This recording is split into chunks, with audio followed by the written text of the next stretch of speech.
যুক্তরাষ্ট্র ও ইসরায়েলকে ইরানে সামরিক আগ্রাসন চালানোর জন্য নিজেদের আকাশসীমা বা ভূখণ্ড কোনোটি ব্যবহার করতে না দেওয়ার সিদ্ধান্ত অটল থাকায় রিয়াদের প্রতি বিশেষ কৃতজ্ঞতা প্রকাশ করেছে তেহরান।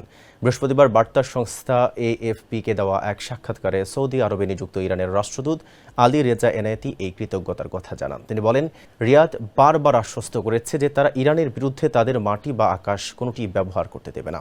এদিকে সৌদি আরব দাবি করছে ইরান তাদের বৃহত্তম তেল শোধনাগার রাস তানুরা এবং খোদ রিয়াদে অবস্থিত মার্কিন দূতাবাসে ড্রোন হামলা চালিয়েছে।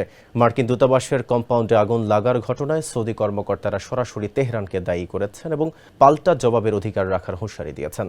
কিন্তু ইরানের রাষ্ট্রদূত এনায়েতি এই অভিযোগ উড়িয়ে দিয়েছেন। তিনি বলেন, রিয়াদে মার্কিন দূতাবাসে হামলার সঙ্গে ইরানের বিন্দু মাত্র সম্পর্ক নেই।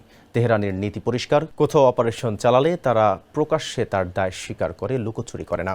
ইরানের সর্বোচ্চ নেতা আয়াতুল্লাহ আলী খামেনি নিহত হওয়ার পর সংঘাত পুরো অঞ্চলে ছড়িয়ে পড়লেও রাষ্ট্রদূত এনায়েতি একে আঞ্চলিক যুদ্ধ মানতে নারাজ। তার মতে, এই যুদ্ধ ইরানের নয়, বরং এটি তাদের ওপর চাপিয়ে দেওয়া হয়েছে।